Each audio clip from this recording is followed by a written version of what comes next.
जहां मुख्यमंत्री पुष्कर सिंह धामी ने अपने एक दिवसीय दौरे के दौरान हरिद्वार में विकास प्राधिकरण निर्मित सिटी स्पोर्ट्स कॉम्प्लेक्स का लोकार्पण किया और इसके साथ ही मुख्यमंत्री ने करीब 199 विकास योजनाओं का शिलान्यास भी किया। सीएम ने क्षेत्र को विकास की नई दिशा देने का वादा किया। उन्होंने कहा कि सरकार प्रदेश में खेल, शिक्षा और बुनियादी ढांचे को मजबूत करने के लिए प्रतिबद्ध है। वहीं सीएम ने मदरसों की जांच पर अपने आदेशों को दोहराते हुए कहा कि राज्य में जिन मदरसों में गलत गतिविधियां संचालित हो रही हैं उनके खिलाफ सख्त कार्रवाई की जाएगी।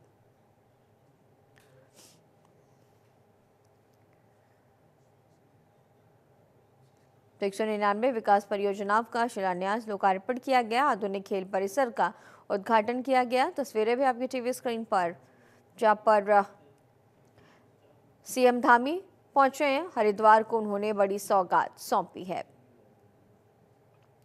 सिटी स्पोर्ट कॉम्प्लेक्स का लोकार्पण समारोह ये रहा और 199 विकास योजनाओं का इस दौरान शिलान्यास किया गया है। तस्वीरों में आप देख सकते हैं। सभी खिलाड़ियों को, यहाँ के सभी नागरिकों को, सबको एक अच्छी सुविधा यहाँ पर मिल पाएगी। इसके साथ साथ रुड़की में, अन्य नगर पालिकाओं में, नगर परिषद में और स्कूलों में एक काम करवाए गए हैं और ये सभी काम पूरे हरिद्वार जनपद के लिए आने वाले समय में एक विकास के मील के पत्थर साबित होंगे। मैं सभी को बहुत शुभकामनाएं देता हूँ, बधाई देता हूँ। उसकी जितनी निंदा की जाए कम है, क्योंकि अब ये लोग जब लोकतांत्रिक तरीके से काम नहीं कर पा रहे, जनता इनको लगातार नकारने का काम कर रही है। अभी हरियाणा का विधानसभा का चुनाव हो, महाराष्ट्र का विधानसभा चुनाव हो, जिस प्रकार से जनता ने इनको पूरी तरह से नकार दिया है, उससे बौखला कर अब ये इस प्रकार की हाथापाई, इस प्रकार की चीज़ों पर उतारू बलपूर्वक काम करने पर विश्वास कर रहे हैं। निश्चित रूप से देश की जनता देख रही है और सभी इसकी निंदा भी कर रहे हैं। हमने गृह मंत्रालय को, पुलिस विभाग को और अल्पसंख्यक कल्याण विभाग को इसकी जांच के आदेश दे दिए हैं कि सभी मदरसों की जांच की जाए और उसमें पढ़ने वाले जिनके एडमिशन हुए हैं उनकी भी जांच की जाए। उनके जो पहचान पत्र हैं वो और पूरी तरह से उसकी जांच होनी चाहिए और जहाँ भी ये अवैध मदरसे बने हैं या उनमें पढ़ने वाले लोग जिनका पिछला रिकॉर्ड ठीक नहीं है या कहीं किसी प्रकार की आशंका है, किसी प्रकार के संदिग्ध है, तो उसके खिलाफ कठोर कार्रवाई की जाए। मुख्यमंत्री पुष्कर सिंह धामी ने राज्य में अवैध रूप से चल रहे मदरसों की जांच के निर्देश दिए। इस क्रम में पुलिस तो इसकी जांच करेगी ही, साथ ही सभी जिलों में जिलाधिकारी की अध्यक्षता में एक समिति बनाई जाएगी जो कई विभागों के समन्वय के साथ मदरसों की जांच के अभियान को संचालित करेगी। ये समिति 1 महीने के अंदर अपनी रिपोर्ट शासन को सौंपेगी। प्रदेश में संचालित होने वाले सभी मदरसों का मदरसा बोर्ड में पंजीकृत होना जरूरी है। इस समय मदरसा बोर्ड के अंतर्गत 415 मदरसे संचालित हो रहे हैं और यहाँ 40,000 छात्र छात्राएं अध्ययन कर रहे हैं। इसके साथ ही प्रदेश में बड़ी संख्या में अपंजीकृत मदरसों के संचालित होने की शिकायतें आ रही हैं। पुलिस महानिरीक्षक और प्रवक्ता पुलिस मुख्यालय नीलेश आनंद भरणे का कहना है कि उत्तराखंड के मुख्यमंत्री द्वारा निर्देश दिए गए कि राज्य में शिकायतें आ रही हैं कि यहां अवैध मदरसों की कुछ संलिप्तता वाली गतिविधियां देखी जा रही हैं। इसीलिए मुख्यमंत्री ने पुलिस महानिदेशक को ये निर्देश दिए कि राज्य में अगर कोई अवैध मदरसे चल रहे हैं या वे पंजीकृत नहीं है तो उनके दस्तावेजों की गहनता से जांच करने के निर्देश भी दिए गए। माननीय मुख्यमंत्री ने उत्तराखंड शासन के द्वारा जो है ये निर्देश दिए गए कि उत्तराखंड राज्य में शिकायत आ रही है कि यहाँ अवैध मदरसों की जो है वो कुछ संलिप्त गतिविधियां देखी जा रही है। तो इसमें मुख्यमंत्री उत्तराखंड शासन के द्वारा जो है पुलिस महानिदेशक महोदय इनको निर्देश दिए गए कि इस तरह से अगर कोई अवैध मदरसे राज्य में चल रहे हैं या कुछ पंजीकृत नहीं है तो इनके जो है गहनता से इनकी जांच की जाए। इनकी जो इनकी दस्तावेज है या अन्य चीजें है इनकी जांच करने के निर्देश दिए गए। तो इसका वेरिफिकेशन जो है पुलिस शुरू करने जा रही है और इसमें इनकी फंडिंग, अगर अवैध तरीके से फंडिंग आ रही है या कुछ बाहरी राज्य के बच्चे ऐसे अवैध मदरसों में पढ़ते हैं तो उनकी भी जांच जो है पुलिस करेगी। हल्द्वानी नगर निगम मेयर के लिए जहां बीजेपी से लगभग 14 से 16 प्रत्याशियों ने अपनी दावेदारी की है, वहीं कांग्रेस की अगर बात करें तो कांग्रेस के अंदर अभी तक 3 दावेदार सामने आए, जिसमें प्रबल दावेदार लाल सिंह पवार ने मीडिया से बात करते हुए कहा कि मेरा राजनीतिक इतिहास काफी पुराना रहा है। कॉलेज के छात्र संघ अध्यक्ष होने के नाते यूथ कांग्रेस ने भी उन्होंने काफी सराहनीय काम किया। उन्होंने आगे कहा कि अगर कांग्रेस मुझ पर भरोसा जताती है तो मैं अपने वादों पर खरा उतरकर नगर निगम में रुके सभी कामों को पूरा करूंगा। कांग्रेस के अभी तक 3 दावेदार सामने आ गए हैं। नगर निगम मेयर पद के लिए दावेदारी की जा रही है।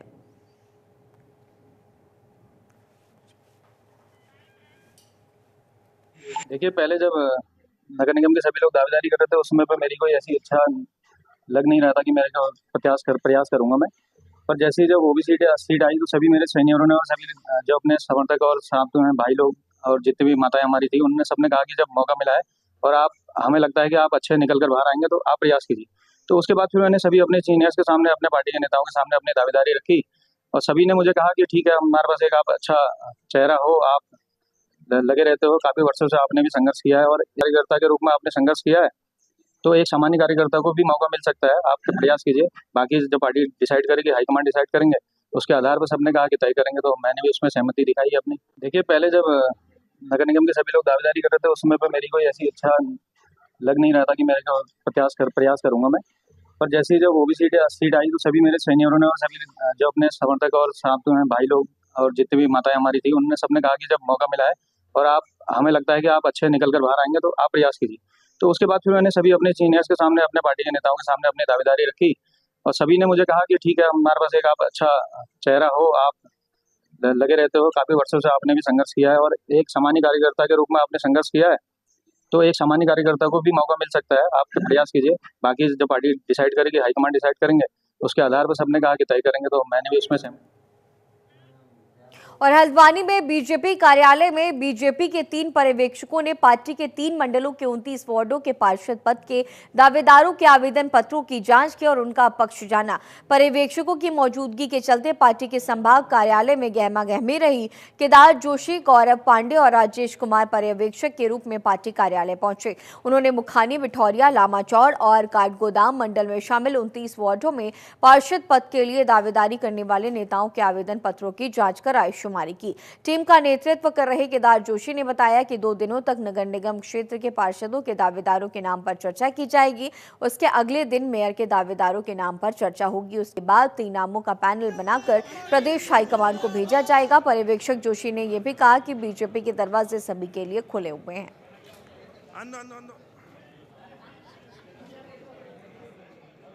हल्द्वानी नगर निगम में अभी चुनाव होने जा रहे हैं, उसके लिए मैंने भी भारतीय जनता पार्टी के कार्यकर्ता होने के नाते आज केदार जोशी जो पूर्व पर्यवेक्षक हैं उनके समक्ष अपना आवेदन प्रस्तुत किया है और मैंने उनसे निवेदन किया है कि मेरी इस प्रार्थना पर सार्थक आप मनन करें और मुझे भारतीय जनता पार्टी के नाते इस निगम में चुनाव लड़ने का मौका दें। लेकिन कल एक गुपचुप जो है यहाँ पे ज्वाइनिंग हुई, उसके बाद भारी विरोध पार्टी के अंदर देखा जा रहा है। सोशल मीडिया में एक वॉर सा चल गया है, उसको लेकर क्या कहेंगे? भारी व्यक्ति आ रहा है, उसे टिकट देने की बात चल रही है। आज भारतीय जनता पार्टी में पूरे देश के अंदर कई लोग आ रहे हैं, क्योंकि आज भारतीय जनता पार्टी देश में भी, प्रदेश में भी, प्रत्येक जगह भारतीय जनता पार्टी की सरकार है, तो निश्चित रूप से सबका मन सरकारों में रहने का होता है। तो भारतीय जनता पार्टी में बहुत सारे कार्यकर्ता, बहुत सारे दूसरे दलों के लोग भारतीय जनता पार्टी में शामिल हो रहे हैं और मैं सभी का भारतीय जनता पार्टी में स्वागत करता हूं। देखिए, भारतीय जनता पार्टी में पूरे उत्तराखंड ही नहीं, हल्द्वानी नहीं, पूरे देश में लोग शामिल हो रहे हैं और माननीय नरेंद्र भाई मोदी जी की नीति को और माननीय पुष्कर धामी जी की नीतियों को देखते हुए भारतीय जनता पार्टी में शामिल हो रहे हैं। और शामिल होने का मतलब ये नहीं है कि किसी भी व्यक्ति को टिकट दिया जाएगा। भारतीय जनता पार्टी के कार्यकर्ताओं की मंशा यही है, जो लगातार पिछले 40 वर्षों से पार्टी का काम कर रहे हैं, उन्हीं को भारतीय जनता पार्टी का टिकट दिया जाएगा। और देखिए, तो पार्टी का टिकट देना शीर्ष नेतृत्व का काम है और जो भी हमारा शीर्ष नेतृत्व तय करेगा उसके लिए साथ भारतीय जनता पार्टी का कार्यकर्ता खड़ा हुआ है। देखिए, माननीय हमारे के जिलाध्यक्ष इसका मुझे लगता है कि सही जवाब दे सकते हैं, क्योंकि जो भी जिले में कार्य होता है वो अध्यक्ष के हिसाब से ही कार्य होता है। और अगर पहले ज्वाइनिंग हो रही थी वो भी प्रताप जी बता सकते हैं और क्यों टली उसका जवाब भी प्रताप जी दे सकते हैं। गजराज जी की दावेदारी को कितना मजबूत मानते हैं? देखिए, भारतीय जनता पार्टी में पिछले 40 वर्ष से गजराज जी कार्य कर रहे हैं, और ऐसा नहीं इस उत्तराखंड में नहीं, अन्य प्रदेश नहीं, हमने टिकट की बात किसने की आपसे? जिसने ज्वाइन किया है उसको टिकट दिया जा रहा है, कहा क्या किसी ने? ऐसा तो नहीं है अभी तक, मेरी संज्ञान में तो है नहीं विषय। तो ज्वाइनिंग तो कभी भी कोई भी कर सकता है। भारतीय जनता पार्टी के दरवाजे हमेशा हमारे शाह जी से लेके आज के अध्यक्ष सभी कहते रहते हैं दरवाजे हमारे खुले हैं, सबका स्वागत है। टिकट का तो कुछ कहा नहीं जा सकता, अभी तो रायशुमारी होगी परसों, उसके बाद किसके पक्ष में लोग कहेंगे, उसके बाद नेतृत्व क्या निर्णय लेगा। टिकट तो गढ़वाल रेंज के नए आईजी राजीव स्वरूप ने पदभार संभालने के बाद पहली बार हरिद्वार का दौरा किया और अपने दौरे के दौरान उन्होंने हर की पैड़ी के ब्रह्मकुंड पर गंगा पूजन और आरती कर प्रदेशवासियों की खुशहाली, सुरक्षा और समृद्धि की कामना की है। आईजी ने कहा कि देवभूमि उत्तराखंड में आने वाले श्रद्धालुओं की सुरक्षा और सुविधा पुलिस की सर्वोच्च प्राथमिकता है। उन्होंने आश्वासन दिया कि श्रद्धालुओं को किसी तरह की असुविधा नहीं होने दी जाएगी। वहीं हर की पैड़ी पर आईजी का स्वागत तीर्थ पुरोहितों और स्थानीय लोगों ने गर्मजोशी के साथ किया। इस मौके पर तीर्थ पुरोहितों ने आईजी को गढ़वाल की परंपरा और संस्कृति से परिचित भी कराया है। देखिए, आते ही हरिद्वार जनपद में आते ही मां गंगे का आशीर्वाद लिया और समस्त जितने भी हमारे हरिद्वार में पूरे रेंज में हमारी जो भी जनता है उन सभी के परिवार की वो सुखी रहें, संपन्न रहें, सुरक्षित रहें, यही मां गंगे से प्रार्थना की। और साथ साथ ये भी प्रार्थना की कि समस्त परिक्षेत्र में जो हमारा पुलिस बल है, मां गंगे उनको आशीर्वाद दें ताकि अपनी कर्तव्यों का पालन वो बहुत दृढ़ निष्ठा से करें और जनता की जैसे सेवा करते आ रहे हैं और अच्छे से करें। जितने हमारे यहाँ पे श्रद्धालु आ रहे हैं, जो चारधाम शीतकालीन यात्रा में जो श्रद्धालु आएंगे, उनकी पूरी सुरक्षा और उनको एक सुखद अनुभव हो और वो संपन्नता से अपने घर को वापस जाएं, एक अच्छी यादें लेके यहाँ से। और निकाय चुनाव में आरक्षण तय होते ही बीजेपी दावेदारों की लिस्ट लंबी होने लगी। आपको बता दें कि रुड़की नगर निगम मेयर पद के लिए बीजेपी में अब तक 30 दावेदारों ने अपनी दावेदारी पेश की है। इस बार रुड़की नगर निगम महिला सीट होने पर गृहिणी महिलाएं राजनीति में बढ़ चढ़कर हिस्सा भी ले रही हैं। इस बार सभी प्रत्याशियों का यह दावा है कि इस बार जीत का मिथक टूटेगा। तो गृहिणी महिलाएं भी राजनीति में हिस्सा ले रही हैं और इस मिथक को तोड़ने की पूरी जो कवायद, पूरी कोशिशें भी देखी जा रही हैं। रुड़की सीट महिलाओं के लिए आरक्षित की गई है, तो अब इस सीट से प्रत्याशी सभी दल महिलाओं को उतारेंगे। मुझे लगे 30 के पार दावेदार हो चुके हैं, और क्योंकि आज मैं पूरे दिन नहीं एक्चुअल नहीं बता सकते, नहीं तो कंप्यूटर में सब जो भी आ रहा है तुरंत फीड कर दें। तो दावेदारी आप देख ही रहे होंगे किस कदर, जब से महिला का यहाँ टिकट हुआ तो मेरे शहर की महिलाएं निकल कर आई, और माननीय धामी जी का, माननीय मोदी जी का जो एक सपना है कि मेरी माता और बहनों को भी 33% आरक्षण देकर उनको आगे बढ़ाने का काम करने का काम किया, वो साक्षात फलीभूत हो रहा है। और देख रहे हैं कि मेरी माता और बहनें किस कदर आवेदन लेकर यहाँ तक पहुँच रही हैं। आप देख ही रहे होंगे हर दिन कोई ना कोई 5, 6, 5, 7 महिलाएं डेली उस कैडर में आती हैं, जो वाकई लगता है कि शहर को। देखिए, पहले तो मैं धन्यवाद देना चाहूँगी आदरणीय श्री नरेंद्र मोदी जी का, श्री पुष्कर सिंह धामी जी का, जिन्होंने 33% रिजर्वेशन के साथ महिलाओं को ये मौका दिया है कि वो अपने कंफर्ट जोन से आगे बढ़ पाई हैं और वो अपने आंगन, अपने घरों से निकलकर इस दावेदारी को पेश कर पाई हैं। आप खुद देखिए मेरे पीछे कितनी महिलाएं खड़ी हैं, कितनी महिलाओं ने दावेदारी करी है। तो ये बहुत ही जो पहल है उनकी, जो पिछली सरकारें नहीं कर पाई, तो पहला मौका तो उन्होंने हमें दिया है। और जब उन्होंने हम पे विश्वास जताया है तो फिर हम कौन होते हैं ये कहने वाले कि हम नहीं कर पाएंगे। हम उनके विश्वास पे बिल्कुल खरे उतरेंगे। आएंगे जहां अल्मोड़ा जिले के थाना बतरौज खान क्षेत्र में दिल दहलाने वाली घटना सामने आई। घटना से ग्रामीणों में दहशत का माहौल है। बस में सवार यात्री ने अपने पीछे बैठे व्यक्ति को बीड़ी पीने से रोका तो उसने यात्री पर चाकू से जानलेवा हमला कर दिया। यात्रियों ने घटना की जानकारी 112 पर दी है। जानकारी मिलते ही थानाध्यक्ष सुशील कुमार के नेतृत्व में पुलिस घटनास्थल पर पहुंचे और आरोपी युवक को गिरफ्तार किया गया।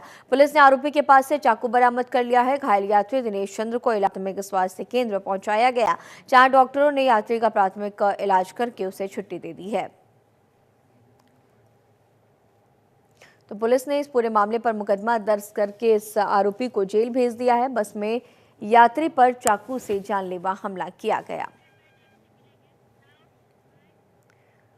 और चलिए आगे बढ़ेंगे, जहां पर्वतीय गांधी स्वर्गीय इंद्रमणि बडौनी चौक पर इंद्रमणि बडौनी विचार स्मृति मंच ने प्रदर्शन किया। लोगों ने प्रदर्शन कर 24 दिसंबर से पहले गांधी इंद्रमणि बडौनी की स्मृति को ठीक करने की मांग की है। इस दौरान मंच के लोगों ने उप जिलाधिकारी को ज्ञापन भी सौंपा, जिसमें मांग की गई है कि 25 दिसंबर को स्वर्गीय इंद्रमणि बडौनी की 100वीं वर्षगांठ है, जिसको लेकर मंच की तरफ से इंद्रमणि बडौनी चौक पर कार्यक्रम आयोजित किए जाने हैं। लेकिन उनकी मूर्ति और चौक की दुर्दशा हो रही है और इससे लेकर कई बार पालिका प्रशासन को लिखित पत्र भी दिया जा चुका है, लेकिन अब तक इस पर कोई काम नहीं हुआ। जी देखिए, जो हमारे पहाड़ के पर्वतीय गांधी कहलाते हैं स्वर्गीय इंद्रमणि बडौनी जी, आप उनकी मूर्ति और मूर्ति के पास जो गंदगी पड़ी है उसको देख के ये अंदाजा लगा सकते हैं कि हमारे इन महापुरुषों के प्रति हमारे जो प्रशासन है, नगर पालिका प्रशासन है, ये इनकी कितनी इनके प्रति श्रद्धा है, कितनी चिंता है इनके प्रति, अपने महापुरुषों को सम्मान देने के प्रति कितने ये लोग सजग हैं। इस मूर्ति की हालत को देखकर आप पता लगा सकते हैं। मूर्ति को आप अगर थोड़ा हिलाएंगे तो मूर्ति नीचे गिर जाएगी। ये लगातार जो हमारा ये इंद्रमणि बडौनी स्मृति मंच है, पिछले 3 साल से लगातार नगर पालिका से मांग कर रहा है। पिछले यहाँ 2 सितंबर को माननीय मुख्यमंत्री जी आए थे, उन्हें यहाँ पे माला चढ़ाई थी इनको मूर्ति को, और उस टाइम नगर पालिका प्रशासक को ये जो थे उनको आदेश किया था कि भाई आप तुरंत यहाँ पे जो है इस मूर्ति की स्थिति ठीक करें, जो यहाँ पे जो इसकी जो खूबसूरती खराब हो रखी है उसको ठीक करें, यहाँ पे रेलिंग लगाएं, क्योंकि यहाँ पे आवारा बैठ करके यहाँ पे गंदगी फैलाते हैं। और अब खबर उत्तराखंड के अल्मोड़ा से है, जहां अल्मोड़ा नगर निगम से सटे खतियाड़ी गांव में बाढ़ के विरोध में ग्रामीण सड़क पर उतर आए। बताया ये जा रहा है कि बड़ी संख्या में महिलाओं और ग्रामीणों ने एकत्र होकर जमकर नारेबाजी की और बाढ़ को तत्काल हटाने की मांग की है। ग्रामीणों ने 1 सप्ताह में बाढ़ नहीं हटने पर उग्र आंदोलन और चक्का जाम करने की चेतावनी दी। ग्रामीणों का कहना है कि जिस स्थान पर बाढ़ खुल रहा है वहां से अल्मोड़ा मेडिकल कॉलेज महज 100 मीटर की दूरी पर है। बाढ़ के ग्रामीणों में भारी नाराजगी है। हम विगत 6 महीने से यहाँ पर ये बाढ़ का विरोध करते आए हैं। उससे पूर्व भी हमने यहाँ पर एक दिन चक्का जाम भी किया था कि यहाँ से जो गोदाम है उनको हटा दिया जाए, लेकिन ये प्रशासन और शासन की मिलीभगत के तहत आज यहाँ पर जो बाढ़ खुला है मैं उसकी घोर निंदा करता हूँ। साथ ही इस मंच के माध्यम से चेतावनी देता हूँ कि यदि अगर ये बाढ़ बंद नहीं हुआ तो हम अग्रिम कार्रवाई उग्र रूप से। महिलाओं को जहाँ सब चीज पहले उद्घाटन होता है मंदिर में चंद्रामृति की जगह उसको दारू दे दो। अगर ये चीज इतनी अच्छी है सरकार से मैं ये कहना चाहती हूँ, और नहीं तो हमारा सारा गांव बर्बाद कर दिया ये सरकार ने। इतनी बड़ी चीज सोचो, अगर एक बच्चा वहाँ पर जन्म ले रहा है, वो बच्चा आते ही उसको हम यहाँ हमारा 20 हॉस्पिटल का रास्ता है, कल को हम उसको लेके जाते हैं, बच्चे आते हैं नीचे आते हैं ऊपर, यह है सब पढ़ रहे हैं, सामने बोर्ड लगाए कि ये चीज यहाँ पर क्या है। छोटे छोटे बच्चों को, अपने बच्चों को हम अलग अलग स्कूल में डाले हैं, हर चीज की फैसिलिटी सरकार ने दे दी। ये चीज फ्री है, वो चीज फ्री है करके आज हमारी जमीन हमारी जड़ पड़ गई। और इस बुलेटिन में फिलहाल इतना ही। खबरों का सिलसिला लगातार जारी रहेगा। बने रहिए जनतंत्र टीवी के साथ। नमस्कार।